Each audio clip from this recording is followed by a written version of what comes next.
The button, press the button. People would be like, why are you still there? Oh, did you turn off all of your volumes? And I did you did. set up all of your things so that they're... I did. Well, hello, everybody. We're in... over here having a conversation. I'm hitting the buttons and all that stuff. That's right, Midwest Aquatics. It's prime time. It's time for the prime time. It's your boy Jason here. I'm not going to say it because I just know. You. But we all know who she is. You can go ahead and say who she is in the comments section there, right there. And why don't you tell everybody where we're not now? Well, we'll get into that in a second. I just don't want to be like talking about stuff right away. I mean, people are still rolling in and, you know, maybe they're waking up. They just got out from an afternoon nap, whatever. That would be great. Afternoon naps are the best. We'll talk about all that stuff in a moment. But anyway, thanks for being here. Glad you're hanging out with us this evening. It's been an interesting evening weather-wise. I mean, I don't know why we always start out with the weather, but we went from, in Illinois region, 76 degrees maybe yesterday. It was not 76. It was over 70. I thought it was. Well, I don't know. The phone said it got as high as 76, but let's just say 73. How's that for compromise? Sure. Down to like, I don't know what it is right now, but they said tonight's supposed to be like 12 degrees or something. So it was in the 20s all day today. Yeah. Well, I mean, but tonight it's supposed to be in the teens. I know. Not cool, but then it's going to go right back up, so everything's going to be okay. So thank you for being here. And by the way, thank you to everybody who came out to both of the swaps this past weekend. We had the Quad City swap in Davenport. We had the GCCA swap in Northbrook, Illinois. And it was ridiculously busy. And it was awesome. And so thank you so much for hanging out with us because that was pretty cool. And I also wanted to say right from the beginning, holy cow, we got all kinds of activity. Damaris, thank you for becoming a prime timer, primate, prime time partner. Really appreciate it. That's pretty awesome. You're officially part of a really weird group. But then look what Damaris does. What? He instantly turns around and then gifts 10 memberships. Thank you very, very much for doing that. That's pretty darn awesome. So nice. And so now we've got all kinds of new people going on over here. We got Huntress. We've got, I'm trying to look here, Branton. We've got Dave. We've got Medcow. We've got Stella. And we've got Annie and JK Fishkeeper. Oh my gosh, there's like all kinds of people here. Suzanne and Christina and Vic. Thank you so much. That's like a big old membership prime timer party going on. Thank you. That's awesome. I really appreciate it. And hopefully everybody does as well who are now prime timers. So thank you. But anyway, yeah, we've got all kinds of stuff happening here. We got Finsanity. Remember for the last 12 months. Thank you so much. My favorite part of Wednesday. Well, thank you because this is our favorite part of Wednesday too. So I'm glad somebody finds it to be an enjoyable part of their day or their week. So really awesome that you're hanging out with us. Thank you, Oink and Karen. Noticed my hair. Oh, wow. Yeah. So, yeah, Joanna came home this week with a new haircut, new hairstyle. Surprise. Yeah, it was very cool. Very, very cool stuff. So, yeah, I was going to say something and I totally forgot. Oh, what? Tonight we don't necessarily have like a big, huge subject. I thought, you know, we've been doing subjects for a long time and I like doing that and hopefully you do too. But then the downside is by the time I get done talking about all that stuff, we're 35, 40 minutes into the live stream. Yeah, I know. And nobody's gotten any questions answered. And so that's the downside is sometimes people have questions and then we don't get to nearly as many of them as I would like. So tonight I thought we would pause and be able to answer more questions and hopefully y'all brought them because usually you do. Watch, this will be the night where everybody's like, I figured out fish keeping. I don't have any questions to ask. I'm pretty sure I know everything I need to, but what are we doing here? And we can all just be like, so how about the weather again? How's that going for everybody?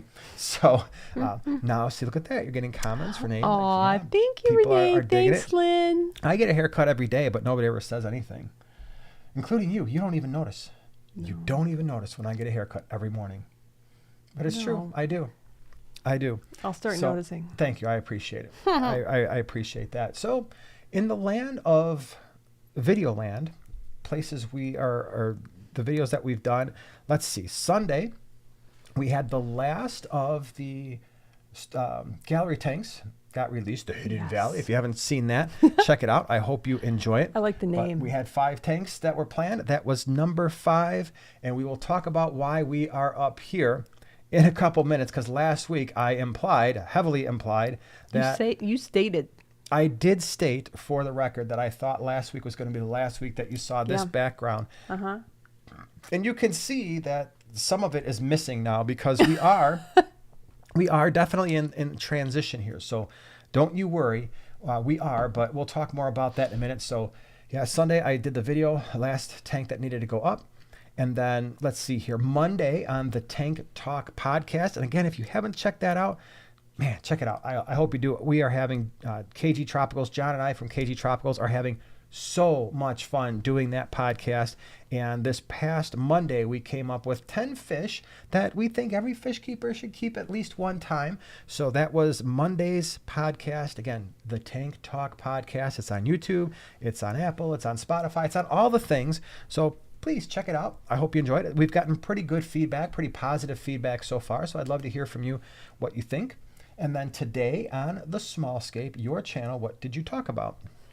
I talked about things that you should do before you do a water change. And pretty darn sure, I think I even put that in the title, nobody else is going to ever tell you to do them. So, yeah, because you know me.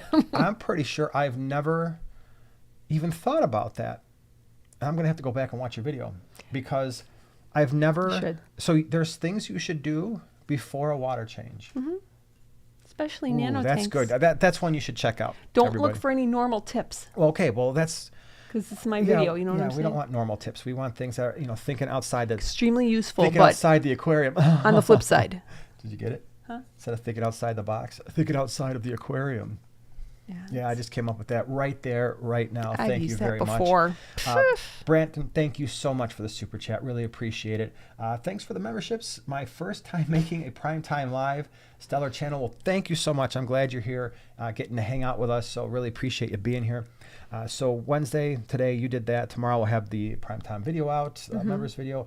This Sunday, have a product review that I'm excited to be talking about, because it's not necessarily a brand new product, but it is something that we have started to use more. So I wanted to share my thoughts about said thing.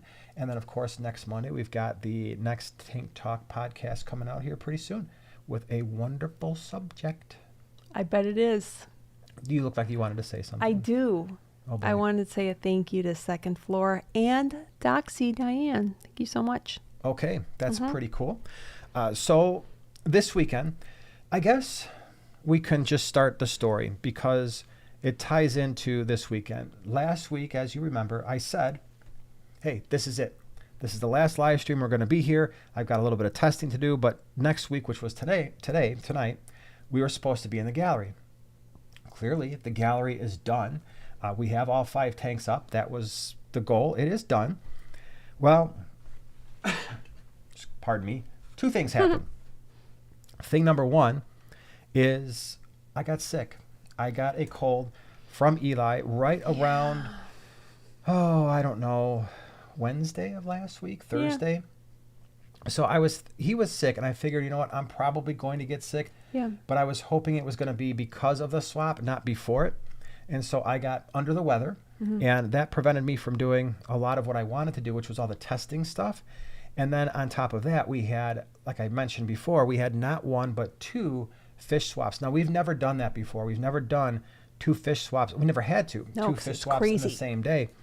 And they were 2 really big ones. And in fact, the Quad City swap out in Davenport, the last time they had it, that was a time where it was like legit, woke up in the morning, -14. We couldn't go. A lot of the vendors didn't go. Most of the people who would normally go didn't go. So there was a little bit of pent up demand there. Yeah. Because essentially we had skipped one, and it was the biggest one they normally have, the one in January. So we had that.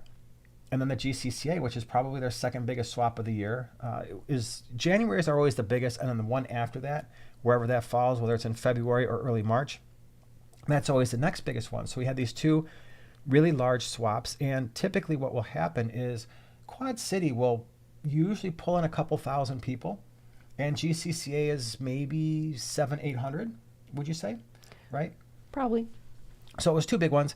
And we had a whole bunch of pre-orders. By the way, thank you so much for everybody who put their orders in, and everybody who came and hung out with us over the weekend. That was really cool. Thank you. But I don't think I fully anticipated how much work I had, even just to prep, right? Not even catching the fish. I mean, we were up, I don't know, I woke up at 3. You were already up.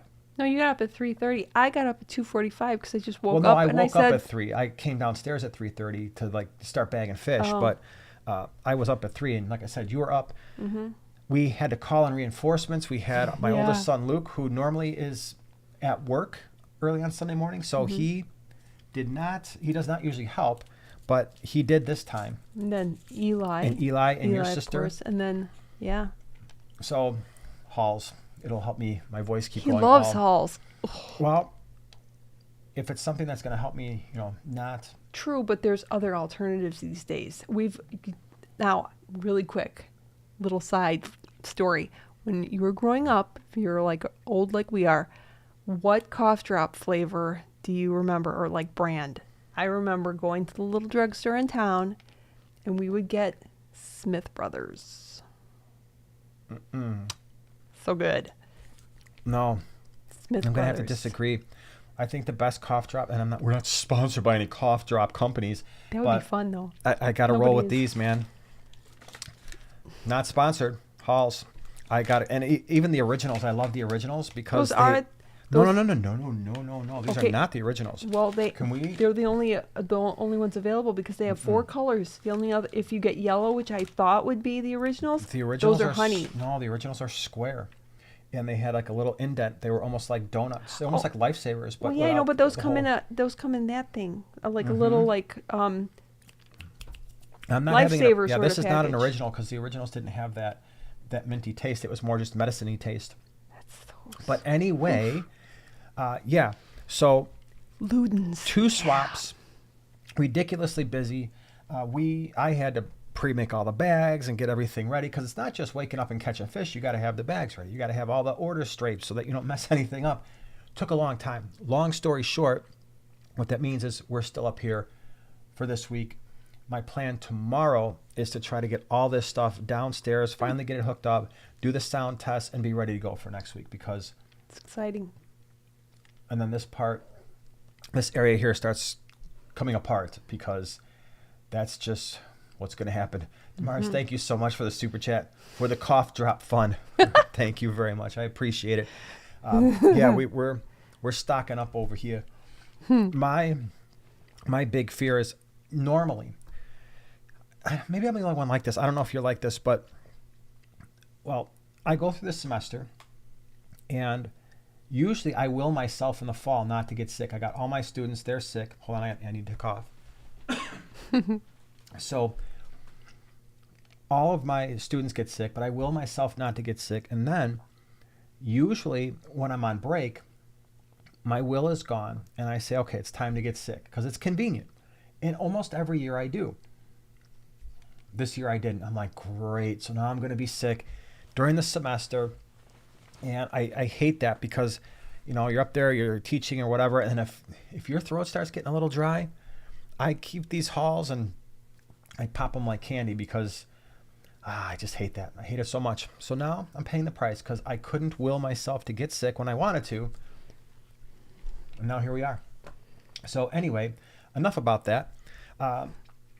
So where we're going to be, we have a Greater Chicago Cichlid Association swap that is on March the 9th. It's a Saturday. It's in Tinley Park, Illinois. So that's the next one. The Greenwater? I said Greenwater. I think I said Greenwater. Oh, I in Tinley. thought you said Greater Chicago Cichlids. Oh, maybe I Association. did. Maybe it's the Halls. I'm getting a little. Greenwater Aquarius Society swap in Tinley Park on the 9th, March 9th. It's a Saturday.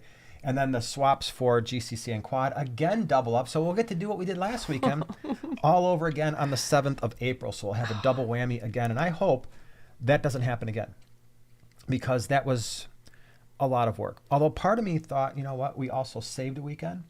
So we had to get up earlier. We had more work to do, but then it wasn't spread out over multiple weeks with 2 different swaps on 2 different weekends. Then there's So that. I'm kind of torn. I'm kind of torn on which one's better. Cool. Have you ever heard of rumple mints? Yes, Like but cough drops, rumple mints? I think I have. Really? But I want to get them just for the name. That's fun. Just don't give them to me. I won't. I'm not going to 'Cause- give them to you. Yeah, I don't know if I can. Sucrets. I remember Oh, that. yeah. Yep. Holy cow, I that is a remember name. those. That is a name from the past. JK Fishkeeping, no March GCCA, no, because they just had one this past weekend, and then they'll have one in April. And for both Quad City and GCCA, that's the last swap of the spring, and they don't have them again until September, October. So they'll be done for the summer. Green water goes all year round. They only take 2 months off a year. Okay, so that's that. I'm just going to go right to this. We're going to start answering. By the way, we do have a giveaway tonight, so stick around for that. There absolutely will be a giveaway. I got a pretty good one. I think it's pretty good. I think you'll like it. So MS Aquatics says, what's your guys' favorite fish? Everybody knows. Oh, I see. I saw a little green heart. I thought I saw a green heart. Maybe it's just my brain. The green neon for me. All right, so can you pick a second favorite? Because we all know that. Why do I have to pick a second favorite? Because I think you should. Oh my gosh, I don't know if I. All right.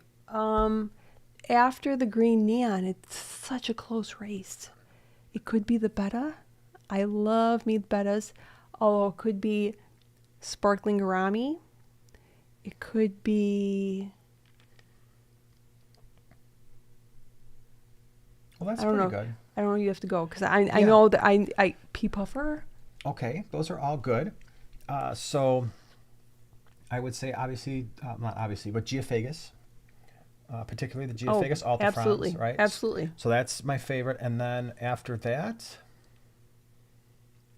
maybe some type of shell dweller, like the multi-shell dweller or a Similis. That's tough after the Geophagus because they really are my by far number one. Yeah. And then I have a lot of number 2s and 3s that would be Yeah. It's pretty such a close. Dead Yeah.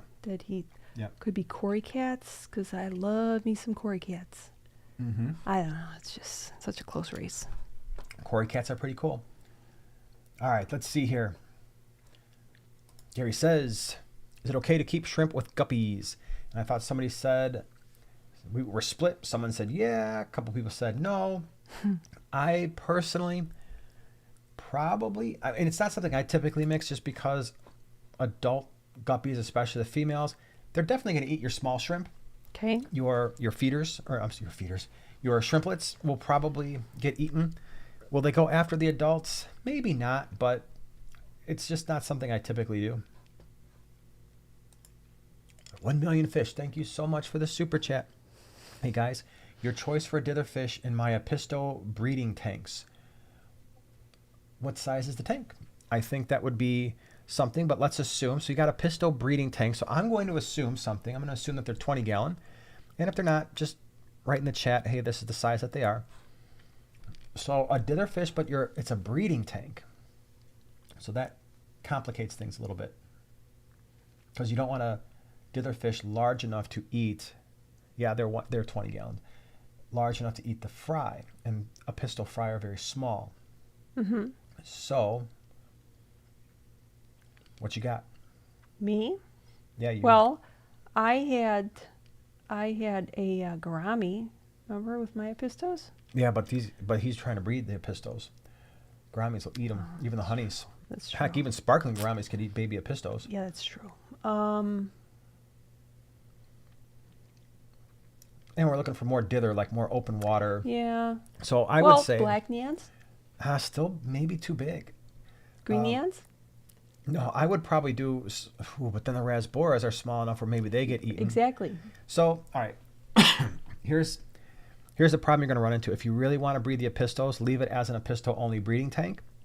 If you're okay with having some of the fry picked off, then you could probably go with Embers. yeah, ember size, absolutely. Or I was thinking some of the rasboras, maybe. Oh boy, like the Phoenix rasbora might be a little on the small side, but most of them I think would be left alone. So that's probably, the embers might not be bad. Green kubutai, I think that would be a good choice, but that's maybe what I would do. Yeah. Good to know. And he says, would a Tidal 35 be too big for a 6 gallon? For sure. Yeah, you'd want to go with something smaller than a Tidal 35. Tidal 35s for me, most of you know, I really love the Seachem filters, but the Tidal 35 has a very specific role. One, it doesn't have an intake tube, so the intake is that box that's kind of hanging there, which means that to me, it's only an appropriate filter for maybe a 10 gallon or a 20 long. It's got to be a short tank. Even the standard 20s, I don't like the fact that the intake is so high up on the aquarium. So to me, that filter is really only good for a 10 gallon or a 20 long, or something short like that, or maybe like a bookshelf tank, like a 22 long, or like your 12 long that you had. Yeah. But other than that, it's not. But it's too much for a 6 for sure. I mean, you can adjust the flow, but it's a lot of filter. The filter itself would be almost half the size of the tank. At least that's the way it would look. Do you know what Whip's favorite fish are? In order. What? Are you ready? I'm ready. Oscar. Okay. Arowana. Yeah. Jaguar. Okay. Fire eel. Black ghost knife. That is that's a very a nice mix of fish. Mm-hmm. That's cool. They can all fit nicely in a 5 gallon. Perfect. Oh, yeah, right. Yeah. 5 gallon with another couple zeros. Oink. Thank you so much for being a member the last 29 months. That's an odd number, don't you think? Get it? It's an odd number. It is odd. But I'm bummed. Next month I'll be a ghost knife - blue ram and Geo Altafron's mom. Oh, I thought you were saying you were going to celebrates be a ghost 29 knife. months of membership next month. No.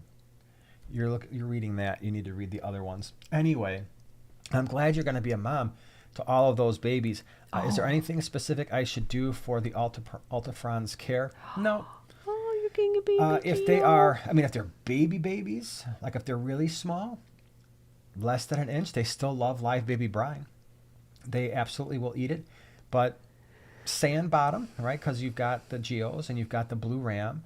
All the fish that you've gotten there would definitely appreciate some sand, and none of them I think are particularly very, very difficult to feed. I mean, maybe the ghost knife, I'm not as familiar with them. In fact, Whip had it on his list of fish that he likes, so he'd know better than I would. But the other fish, pretty easy to feed. Little small micro sinking pellets, like the 1 millimeter for the smaller ones, can definitely be a good idea. MS Aquatics, is it okay for Celestial Pearl Danios with shrimp and a 10? You know what? No, for sure. I would think so. Yeah. I've never had. Oh yeah, I do have. I was going to say I've never had CBDs with the shrimp, but I do currently have them, and they're even bigger too. They're full grown. Yeah. Yeah, and by the way, that would also be a potential option for that Episto question, because they're a little bit bigger. Them and the Emerald Dwarf Rasboras, both of them are a little bit thicker bodied. So. And the Emerald Dwarfs are so skittish and shy. They'd be afraid of Pisto babies. Yeah, they might be. That might very well be the case. Allison says, my new favorite is Pygmy Corys. Just got some for the first time. They are so stinking cute. Yep. They are so stinking cute. Yeah, I agree. Those are really cool. Cutie patooties. Christy celebrates 9 months of being a prime timer. Thank you so much. We have missed a Wednesday. We haven't missed a Wednesday in 9 months. Oh my I love that gosh. streak. Aw. Thank you so much. I'm glad you're hanging out with us every single week. That's awesome. Thank you very much. That's very cool. House of Sass does the same thing. I have CPDs with shrimp. They're totally fine. Yeah, I would agree. They little tiny mouths. I mean, could they be potentially eating some of the shrimplets? Yeah, but not enough to probably put a dent in anything. So I wouldn't worry too much about it. Branton says, do you guys know Tristan from Tristan's Tropical Fish? I love his shop, local for me, and he mentioned being a regular at the GCCA. I Does that name ring a don't. bell? And if it's a local shop around here, I wouldn't mind knowing what shop that is, because it'd be fun to stop by at some point. Tristan's Tropical Fish. I'll Or look where it up. that's located. Yeah. Just because I don't know, I haven't heard of that shop. And if it's open in the Chicagoland area, that's kind of cool. Cody says, it was super cool to meet you guys at the Fish Expo on Sunday. Didn't expect to see you guys close to home for me. First time ever meeting any of the YouTubers I watch. Well, thank you so much. At least you met me. The person with me was not her. It was her sister. It was, oh my gosh, I didn't even tell you. No. Pretty much everybody there thought your sister was you. Really? Well, They're twins, not identical, but so close to being identical, you almost think they would be. So everyone's like, "Oh yeah, I love watching you guys and all this stuff," and I'm like, "Well, you don't love watching her," and they're like, "What?" I'm like, "Well, because she's not on YouTube, and it like was you're your so sister." mean. Yeah, so it was pretty funny that Nobody confused Eli with you. I at wouldn't my think swap. so. No. All right, so here's an interesting comment. Your beard is colored very nicely. Why, thank you, Puka Man One. It's au naturel. I know a person with this name that had that name on their license plate since they were 16 years old. Really? Now, I don't know if it's the person I know coming up in here and Giving you a hard time? yeah. Do fish have beards? Because here we have another one. Do fish have beards? And okay, all right, dude. And then we've got that's me. Well, I'm glad you're here, Puka Man One. I appreciate all the support and you hanging out with us. This fine shout out for Puka Man One. If this is Puka Man One, the authentic one. Yes, I've known Puka Man One since. Oh, okay, here we go. I've known him for a very, very long time. Yeah, it's been a very long time. So how about that? The stories, the stories, lots of them. Second floor says, "Hey, yes, you have, but not the give." Well, that was a conversation happening somewhere else for not us, because I don't know what's going on there. Mac, poor Mac 22. I never win. I can't win. Mac, I'm telling you, I don't know when it's going to be. Oh my gosh. But someday you're going to have to come to the good old US of A. No, I'm gonna fly over the pond. I'm going over the pond. I'll bring you your winnings. If we ever go, I'm going to stack up all, because you actually legit have won probably at least a couple times over the last, I don't know, couple of years at least. Our biggest winner has won nothing. Someday we're either going there or you're coming here and you're getting a box of all the winnings you've always legitimately won. And yeah, we're going to make good on it. I promise you that. Oh, we need to do a shout out. Okay. To who? Jose Molina. Jose Molina. Oh, Remember? Jose, what's up? The labs. Yes, Jose hooked us up with some sweet yellow labs. Dude, they were nice size. Thank you so much for that. They were beautiful. Yeah. Jose definitely hooked us up. They're in a 20-gallon right now, chilling out. They're the funniest fish because right now they don't know who I am, and they're freaking out because probably they don't like being caught, and you caught them, and then we're dumping them in a new tank. And they all get behind a sponge filter, and they all point like this. They all, I got 12 heads out behind the sponge filter. I can just see their heads, and they're all staggered just like that. They'll get used to me eventually, like, oh, that's the dude with the food. So That's cute. Jacqueline says, I am politely requesting a new fish room tour video, please and thank you. That was polite. I think that we can make something like that happen. I at least want to do the gallery, of course, because now that we have all 5 tanks, we've added fish and just kind of give everybody an overview of that. So that video will be coming relatively soon, I think. And then, of course, we have to get over to the other side of the fish room. And that would also be pretty good to do in probably the next few weeks, because I'd like to wait on that side until I have more to show you, because what's happened, back in the old days, even as far back as like 2021, most of the aquariums were not being used for quarantine. I would say maybe we had 15 or so. But now, because of the way that things have happened with the gallery and then the other side of the fish room, a lot of that is basically a lot of quarantine. The whole bottom racks are quarantined. So to make that as fun as possible, I'd like to get a rather large shipment in so you guys could see some really cool fish, at least on the bottom rows, because we do bring in a lot of awesome stuff, and I think that would be exciting to see. It would be exciting. And the volume of it too. So yeah, I think we'll make that happen over the next probably 4 weeks or so. Allison says, just got a trio of croaking gourami. I have them in a 20-gallon quarantine. Nice. Is this size okay for them long term? I am so surprised by how beautiful they are. With neon blue trailers. Yeah, those gouramis. 3 of them in at 20. Oh, sure. Yeah, you should be fine. Can you explain what TISDA means for your viewers? Dude, we can go there, but understand I'm the one with the mic, and I kind of have all of the abilities right now, and I don't even know who this is. you don't know who Puka Man is? No. I'll give you a hint. He's somebody's brother. Oh. Yeah, he's somebody's brother. Yes, you know what? I will. And then I'll tell a story about you when we went to Cody Coyotes. How about that? Puka Man number 1. Would everybody like to hear a story about Puka Man 1? Again, I'm the one here that's got all of the video going on right now, but I will tell this story. Is it a funny story? It is a funny story. I love funny stories. Here's the funny story.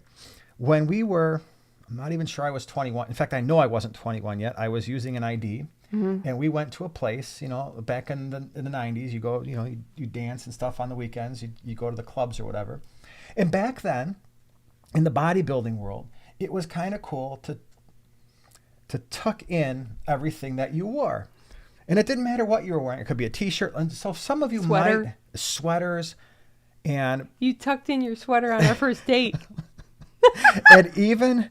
That was a light sweater. That was a very thin sweater. Yeah, it's but still you sweater. would tuck that stuff in. So one time we're all out. There's a big group of us. We're out, and here's the funny part of this, because I still hear about this 30-something years later.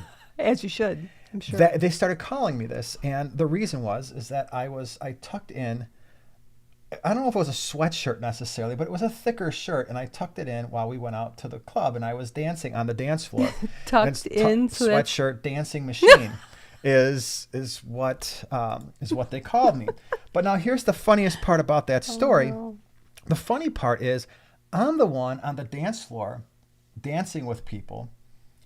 The 4 of my buddies are all standing over there on the side of the dance floor with each other. So I'm just gonna say. I must have. It must tucked have been in a good luck. sweatshirt was definitely good luck that particular evening. So, yeah. Oh, now boy. I could go on, and I could tell another story, Mr. Puka Man, about another time that we went there, about how you had a problem even getting into the place, but and had to deal with some stuff. But I won't do that because it's a kids show. Fish fan 20-gallon long. Fish fan 20-gallon long. Hey, let's see. Oh, Smith Brothers licorice. Yeah, that's right. That was one of them. It's still going on. Here? The cough drops. Smith Brothers. Oh. They had cherry. They also had black licorice. Both of them were great. Those are cough drops? Candy. They were the best. Okay. Like I said, they were the best cough drops because they were, cough drops. I'm doing major aquarium consolidations this weekend. Any advice to keep sane? Aquarium consolidations? Yeah. I would say take it slowly. And it isn't always fun, but try to have fun with it because you're doing it for a reason. Maybe you're just kind of resetting everything, getting into a better workflow, keeping your favorite tanks with your favorite fish. Take one thing at a time. All right? Make sure you've mapped everything out exactly how you want to do it. I know we've done that. We did it with the gallery. We've done it with the fish room. And that is just make sure that okay, step 1 is this, step 2, so that no surprises happen. And if you can't finish it all this weekend, don't stress about it. As long as you've got a clear stopping point where everything is going to be fine and the fish are basically in the tanks where they sort of kind of need to be, don't worry about it too much. Yeah. You know what? What? This question is for you. Okay. This question is from Scape It. Is it better to aquascape dry or with the tank filled? Let's say all substrate and hardscapes in. Wait, that question is for me? Yeah, you're a scaper now. Oh, jeez. I'll give you my preference as a 6-time aquascaper because I had the 5 in the gallery plus the goldfish tank. So I'm a 6-time aquascaper now. Yeah. My preference for hardscaping is 100% dry because why put water in something if you don't have to? So if it's just the rocks and the wood, I like to, then you can play with it, or, you can move stuff around, you're not splashing water, and it just makes it easier to see everything as it is being placed. But the hardscape is already in. So when you aquascape it after that, the substrate and the hardscape's already in. So you're planting it. Then it depends on the plants, because if you're going to do stuff like crypts and anything rooted, You're going to want a little bit of water in there, so a couple inches, just because you want the plants to actually get into. You don't want to put wet roots in dry sand. They're going to dry out, and then you're going to have a problem anyway. But then they're going to be all floppy and everything like that. That's a technical term that aquascapers use all the time. Floppy. You don't want floppiness happening in your aquatic plants. So a little bit of water, that's going to keep all your rooted plants, your jungle veil, your crypts, your swords, get those in there. You can put your root tabs in there, while that water is still a couple inches tall. If you're doing anubias or things that need to be glued, then I would actually prefer more dry, right? Because then you can go ahead and you can glue things, but you got to keep spraying it down, right? That's one of the things you do, right? So after you glue everything, you mist everything, you spray it down with water. Or you can splash. Yep, when somebody takes your mister and you can't find it, then you have to do the splash method. That's true. That is true. So that's how we roll with it. That's right. And yeah, but for just the hardscaping, I would absolutely do 100% dry. Mm-hmm. Very good. Thank you. Thank you very much. Okay, let me see here. Travis says, water displacement, also a thing. If you start adding things, wouldn't want to be taking water back out. Yeah, that's also true. I mean, if you really fill up the tank, pretty close to the top, and you're starting to put some rocks in there, some large ones, you will absolutely be taking water out. That's a good point. If you did it that way. Whip says, seems like it forever since the last swap. I drove all that way to say hi and buy plastic hinges. Yes. Missed you. Yeah. Missed you too, Whip. He got the plastic hinges all the way. What kind of plastic hinges? For the 150, because the lids that we had, the glass lids, they weren't connecting the two glass pieces anymore. So you wanted those plastic pieces for the. That's one of those things. A man of How details. many of you? I would love to hear from you. Love it. In the chat. What do you think is the average amount of time that those little plastic hinges for the glass lids, how long do they last? How long would you say that they normally last? I would love to hear other people's opinions. I have an opinion, but you know what I'm talking about? The brown, black little plastic things at the front of the glass when you're feeding tanks and you're opening up the lid. Yeah, I'm waiting for the rest of the story. Yeah. I'm just wondering how many people how long people think those actually last, in their experience, because I see. I definitely, like I said, I have an opinion, but I'm just curious what everybody else says. The second floor says at least 4 years. So, all right, so you got some consistency. Chris says 4 years on mine. So that must be the thing when they're manufacturing them, and it's going to last. It's like an Apple phone. Apple phone. I'm telling you, the last update that I did. Anybody else have this issue? I did an update, and boom, my battery life is nowhere near what it was. I know. It's nowhere near. I guarantee. Yeah. Not only is it nowhere near what it was, now when I'm typing on my phone, I make more misspellings than I've ever made in my life. So I think they purposely changed the keyboard around a little bit and kill your battery just so you have to get a new phone. And the plastic hinges, yeah, those crack. I would say 3-4 years is probably pretty close. That's what I was thinking too. Jose says, if I'm planting in an aqua soil like fluval stratum or 88 Amazonia, I like to plant in a dry, moistened tank, then fill up very slowly. Yeah, that stuff is really light. It's very light. I'm curious, Jose, buoyant. do you put some sand cap over it? Because we used it once and we didn't do that in that tank that you had. No, the you green don't. neon tank. You don't necessarily have to, but I would. If I were to do it again, humbly disagree with you. I would totally do it. It makes it impossible to do any kind of gravel backing anywhere near that stuff because it all just sucks up. It is so light. It is. So I would probably use it as a very thin base layer and then put a bunch of sand over it just so that stuff is a little bit easier to get off. Yeah. Yeah. Usually what you do is you kind of slope it towards the back and then you kind of barrier it and then cap it with sand and then put your pretty stuff up front. I like that plan. That's Paige says, how many angelfish would you put in a 65-gallon tall 36, 18, 25? Hike. So, okay, I've got the 35, which is the same dimensions as a 40 breeder, just a lot taller. How many? Well, here's the deal. When they're small, you could easily put 6 or 8 in that tank. But guaranteed, you're going to be removing some. You could be, if you put 6 in a tank like that, you could easily be removing 5 of them from that tank as they grow up. In fact, I was just talking to somebody. They had a 55-gallon, and that was exactly what happened. They kept removing the most aggressive angelfish. They had a group of 5 or 6. It was working out fine for a while. And then over time, they just kept removing and removing and removing until they were left with just one angelfish because they can get a little bit rough on one another. So 65 gallon tall, it's plenty of height, so that's not a problem. It's a 3-foot tank, it's fine. The issue is going to be, believe it or not, there's not a whole lot of surface area there for them to work out their differences when it comes to just territory. So you may wind up with a pair, and that's all you can fit in that tank long term. And then if the male decides, I don't like this female anymore, you might wind up with one. So that it could very easily happen like that. I had a 3 and a 40 breeder, and they worked out fine. They were pretty big, and they eventually all kind of passed on me. But it's 8:40. I have to go. My we gosh. gotta do Okay, hold on. We got to do the giveaway. Okay. Yeah, hurry up. We're gonna do the giveaway. I'm gonna explain what we're doing real fast here. So giveaway tonight is for one winner, has to live in the 48 states in the continental United States, and we got a bunch of stuff here. It's the same thing, but a bunch of stuff.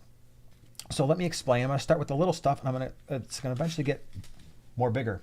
Yeah, that's a science term. So we're going fish food tonight. I can take this off of here now. Hold on. Allison just ordered the pumpkin shrimp mug. That's awesome. So excited. We have fish food, North Fin. Most of you know this is all we feed our fish, all the different types of North Fin foods. It is the only fish food we've been feeding for years. We think it is the absolute best. North Fin just sent us another giant box of food to give away on live streams. They're awesome. They love doing it. They get excited by it. And that makes me happy, and hopefully it makes you happy too. So first thing, you're getting the nano bits. These are 0.5 millimeters. This is a very tiny food for tinier fish, like for those of you who've got shrimp, or you have the pygmy cories or habrosus cories. So that anything will eat this, obviously, but I mean, Geophagus will sift sand and eat this stuff, but this is a very tiny food. So you're getting this. And then the next thing is you are getting the betta bits. So again, all fish eat this stuff. It's not just bettas, but this tends to float for a little bit of time, right? And then it will eventually sink. So the betta bits are really nice. If you've got bettas, great. Like I said, all fish will eat them, guppies and endlers. This is a 1 millimeter, I believe. Yeah, 1 millimeter. So it's twice the size of the nanobites or nanobits. So you're getting that. Next thing, you're getting the community, and we're going back down to the 0.5 millimeters. So this is a smaller one. Cory cats, loaches. This stuff will eventually sink. So it floats for a short period of time, but then it eventually sinks. So you're getting that.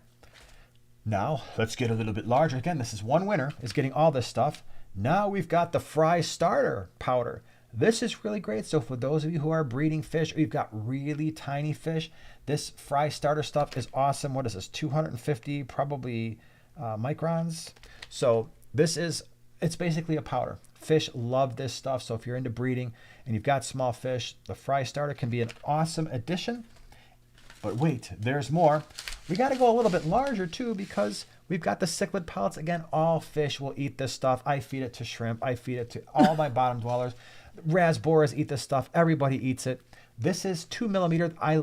For those of you who are wondering, in my fish room, this is the most versatile size that I have. Everything from rather large cichlids, like my vieja, all the way down to the smallest cory cats and shrimp will eat this stuff. So if you're ever wondering, hey, I need a pellet, a sinking pellet that's going to feed most of my fish, I really do like the 2 millimeter. I think that is the sweet spot. So the cichlid pellets, and then there's one more thing that a winner is going to get, and this is the krill flake. So krill flakes are awesome. People ask all the time, hey, is there a fish food that can kind of bring out some of the color in my fish? The krill flakes are definitely something that could make that happen. This is a flake, floats for a pretty long period of time, and then it will start to sink after a while. What I like about the krill flakes, a lot of times the flake size is fairly large, and then of course it's a lot easier to make it smaller, kind of crush it up a little bit if you've got smaller fish. But if you don't, larger fish, this is a pretty big flake if you've got larger fish too. So one winner is going to get you're going to get all this stuff. Now, here's what you have to do in order to win. Now, there's two things. So do not start typing until you know both of the things that you need. Go ahead. But first, make sure you're in all messages. Otherwise, you're going to be out of the order than what we're seeing. Yeah. Okay. All messages. Now, next thing, 2 pieces of information. Don't start typing it, because I don't even look at the stuff until after my thing pops up on the screen. Whoop, guess my blue heaven You're going to get all you this could melt stuff. all this stuff. So first thing is you're going to pick a number between 1 and 10, but you also need to tell me one of the fish that I added in our 75 gallon in our video this weekend. Go. So in the Hidden Valley. And a number between 1 and 10. You got to have both of those things. So fish, what is the number? I need to know the fish, and I need to know the number. We've got. Do we have it already? I think so. Hold on. I don't see it. Oh, we're getting close. We need the fish and the number. And I'm still. Ooh, we're close enough. Yeah, we got it. We got it. We can stop typing now because we have it. So let me just double check over here on all of our screens because we like to triangulate our screens here. Yeah, it's right here. Right on the screen here. So let's just make sure. I'm good with. That's a good enough answer in my humble opinion, because it's true. Okay. Let me just make sure that, because I passed it up over here. So hold on a second. We're in the middle of confirming that is indeed. Do you have that as well? Yes. Okay. So hold on. Let me just double check because I want to double check screen number 3. Okay.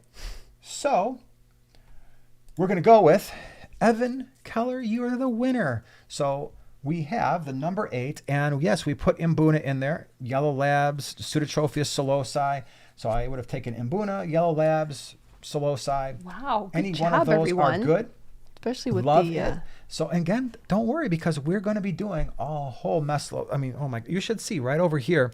I now have a case and a half of just the Northfin food. I've got a bunch of stuff from Fritz. I have Flip, who's sending stuff all the time. But big thank you to Northfin for sending this out to us so that we could give it to you. And we're going to have more because I can't use all of this food. That's for sure. And by the way, if you love Northfin or want a place to check it out, check out flipaquatics.com. They sell this stuff and it's awesome. Andrew wants to know if you're going to have more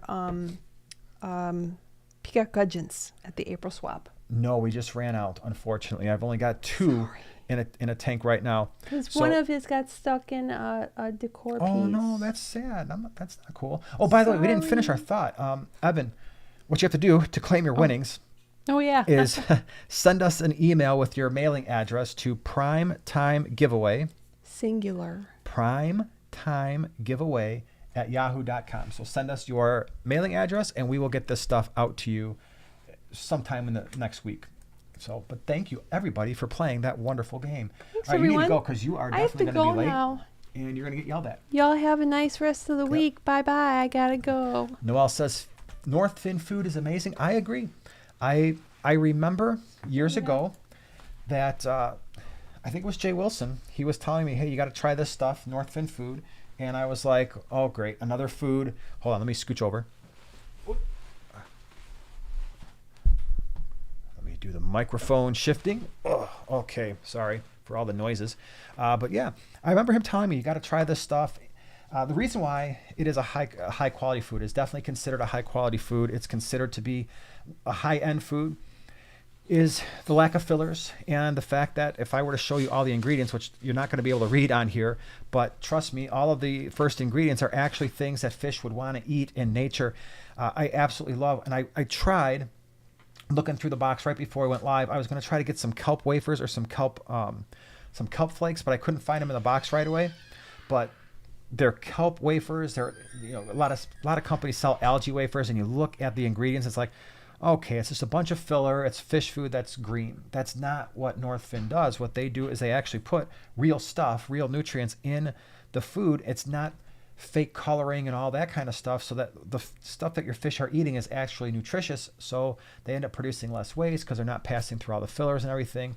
So it can be, it's good stuff. It really, truly is. I can guarantee you we lost all of the questions, or at least my ability to get to your questions before we did the giveaway. I'm not going to be able to see those questions. So if you had something that you wanted me to answer, please retype that. Otherwise, I'm not going to be able to see your question. Okay, let's see here. Julia says, what is the best size pellets for green neons by Joanna? I would say somewhere between the 0.5 millimeter and the 1 mil are good. So, but like I said, even the larger ones, the green neons will go down to the substrate and they will start eating that stuff. I did some YouTube shorts a while back where I was showing people, like with the kelp wafers, those things sink and everything was going for them. Whether it was, I probably had 4 or 5 different types of rasboras. I had cardinal tetras, green neons. They just go to the bottom and they just start picking at that wafer, and they do the same thing with the larger pellets as well, provided there's not something down there that's pushing them all away, like a large bristlenose pleco or some more aggressive loaches that are trying to get to it as well. So yeah, it's definitely a wonderful fish food. Okay, let me see here. Shah says, what is your take on medicine working in the water column versus adding to the fish food? I just read that it doesn't work in the water. Great question. It does work in the water, but not nearly as well. So what I always tell people, if you think you are battling an internal parasite and your fish are still eating, you're in the best possible shape right now. I mean, obviously it's not great because you don't want your fish to be sick, but if you can feed them, maybe it's metronidazole infused flakes or levamisole infused flakes, that is going to be your best possible option, because that medicine getting into their system is going to have a lot more contact with the infectious agent than if it's just in the water. It will work in the water, but not nearly as well. And that's why the concentrations are a little bit higher. Not only that, but you also run the risk of more collateral damage. If you're using some type of antimicrobial in the water, there's a chance it could do damage to the other microbial life in the aquarium and throw the balance of your ecosystem off. Where if it's just in the food, it can still cause some issues because some of those antibiotics are going to be passed through the fish, but probably not as much as if you're just doing it if you're just medicating the water itself. Mike Fish says, we don't get those medicines in Canada anymore. Yeah. I understand why they did it. And it's something that I talk about. We talk about it in microbiology every single semester. We talk about antibiotic resistance. We talk about how one of the primary mechanisms of antibiotic resistance is feeding antibiotics to farm animals, mostly because there's pro-growth factors in some of those antibiotics. And of course, that also kind of transfers over into the aquarium world as well. And unfortunately, far too often, a lot of people don't necessarily, a lot of us don't know necessarily, okay, what is actually causing the disease, right? What is the parasite? And so for a lot of people, they're just throwing meds at the fish that are sick, not really, they're just kind of guessing. Well, what that can do over time is if the med is inappropriate, one, it actually does just stress out the fish and make the problem worse, because all medicines are toxic, right? It's just some are less toxic than others. So if you take an environment where you've got a fish that's sick with a parasite and you throw in the wrong medicine that does nothing to the parasite, chances are it is going to stress the fish in some way, or it's going to throw off the cycle in some way, making the problem worse. At the same time, it kind of stinks where you've got stuff like ick meds and things where now by far the most common issue, I wish there would have been a way to deal with that and still have those things available, because it gets much more problematic. Yes, you can use high temperatures. Yes, you can use salt, but not all fish can take those high temperatures and salt. And now it becomes a situation where if you do get an ick outbreak, you could pretty much lose all your tank and have to start over again. And I think, especially in Canada, it's even more important to have that 4-week quarantine period, because if you are going to lose something, at least you're losing it in a quarantine tank and not your display tank, because it becomes even more of a problem because you don't have the same tools as a lot of other people do to treat the infections. Okay, Murphy the Fish says, I have the same question as Brooklyn. I'm having the same issue. Hold on, what's the question? Oh, here we go. Brooklyn says, even the sinking pellets, they bully my cories for it. What's bullying? What's platies? So I'm going backwards now. Okay, hold on. I'm going all the way back to the beginning, I think. Pardon me. I got a planted 55-gallon tank with neon tetras, black neons, dwarf rainbows, and golden Priscilla tetra. Recently I added platy, and it's a nightmare. They don't let anyone eat and just eat everything. Platies can be aggressive eaters, usually more aggressive eaters than tetras and black neons.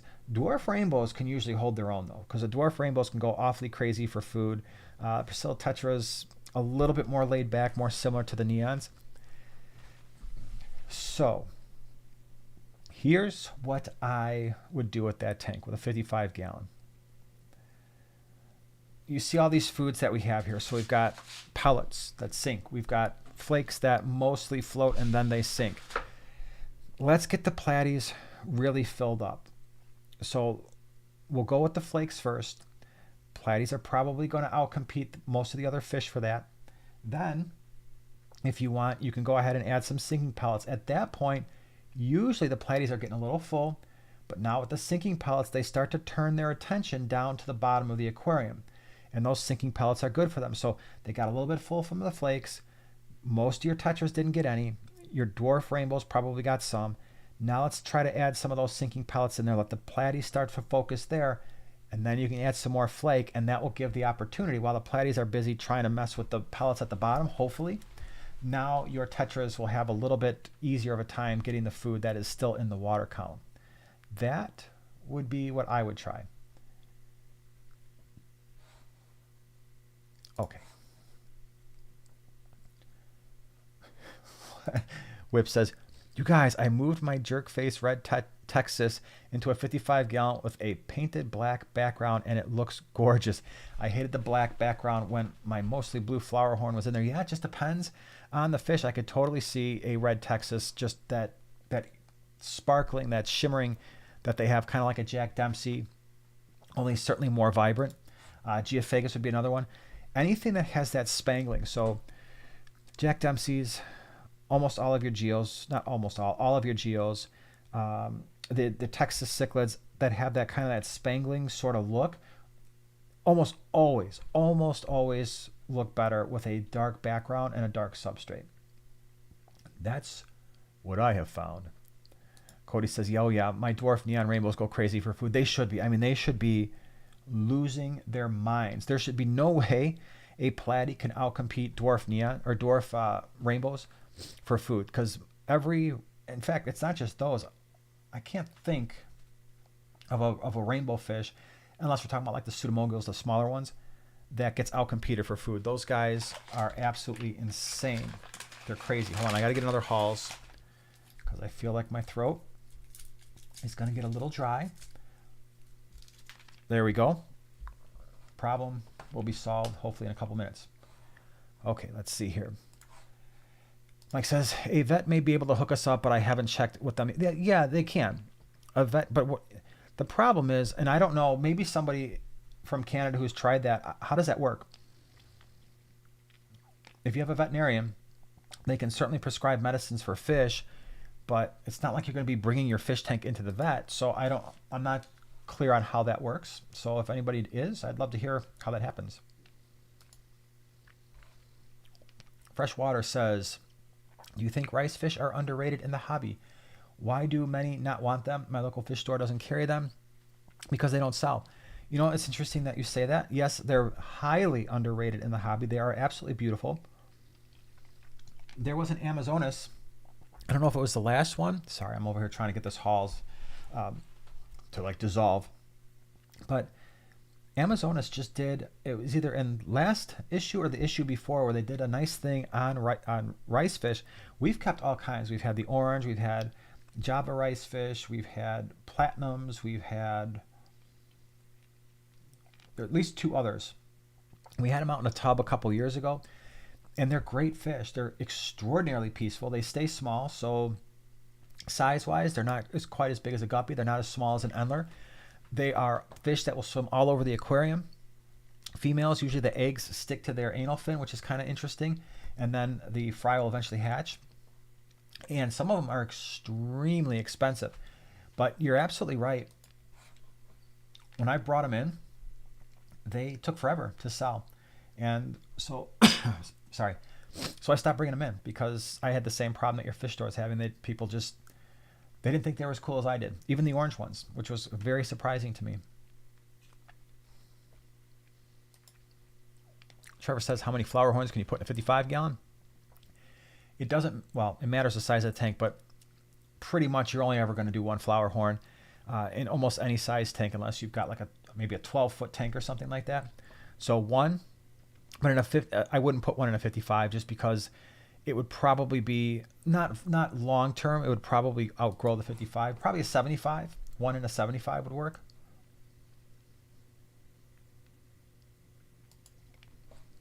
Adrian says, I have 4 Sephirums, 1 Geo, 1 Jack Dempsey, 1 red-tailed shark, 5 Denison barbs, and a 125. Do you guys think I'll be all right when the fish reach maturity? It's always hard to say. With cichlids, you never know what's going to happen there. I would say the Severums and the Geo, assuming you don't have a bunch of green Severums, they tend to be more aggressive than the other types. Severums and Geo, no problem. Red-tailed shark, that's actually probably a pretty appropriate tank, with the exception of, my guess, my strong feeling is going to be one of two things. That red-tailed shark, full grown, is going to terrorize those roseline / Denison barbs. And if the Jack Dempsey becomes assertive, he's going after the Geo because they look so similar. That would be my guess. You might not have any problems. So it's always one of those things where, 1, you're smart enough to ask the question. 2, you've got a nice sized tank. 3, if you're willing to move things around to make it work, my guess is going to be, if that were my tank long term, the 4 Severums, the Geo, and the Denison barbs are probably going to be okay. It's the red-tailed shark and the Jack Dempsey that you're going to have to keep an eye on, but it could work. But that would be those are the ones that stand out like that could be a problem later, but maybe not. Joe says, setting up a 75 for some angels and festivums, debating between sump or canister filtration. Any recommendations?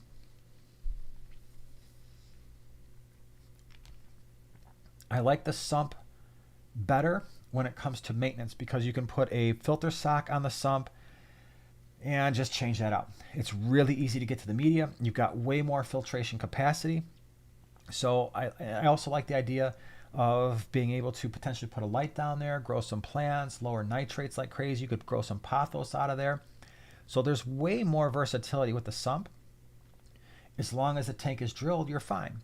So if your tank is not drilled and you don't want to deal with that, then go with the canister filter. You're going to have, I've got Fluval 407s on 2 of the 75s in the gallery, and it's working out fantastic.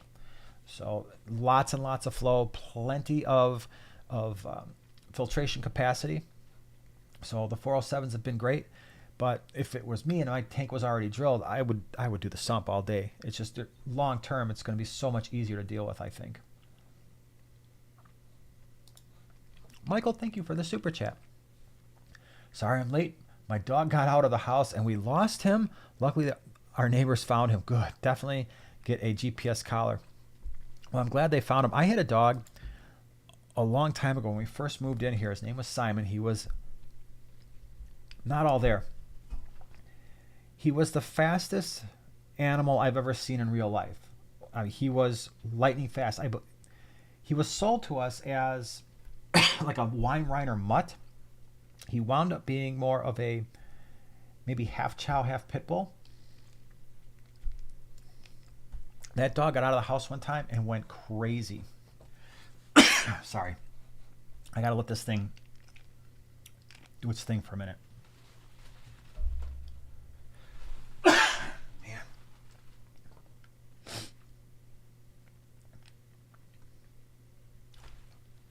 I'm gonna be right back. I got a cough.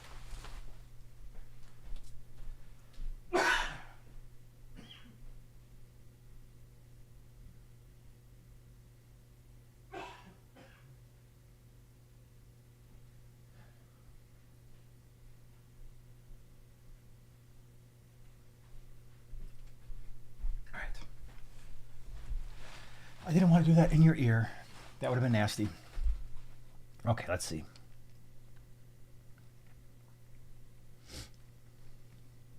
You're going to talk about me now that I'm gone. Don't do it, man.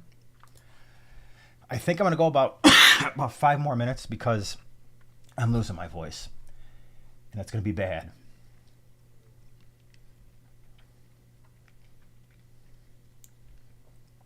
He's an old dog, yeah. Brooklyn, are you okay?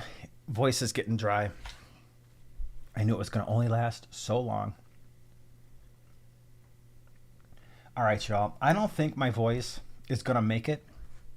So I'm going to end it a little bit early tonight just because nobody wants to hear me cough for the next half hour. I'm sorry. We will be back downstairs in the gallery next week. Thank you so much for being here. I'm going to go eat like 50 more hauls, and then I'll be back next week. We'll answer a lot more questions. We'll probably have another giveaway. Thank you so much for being here. I'm going to go cough. Hope you all have a great week, and I will see you next week.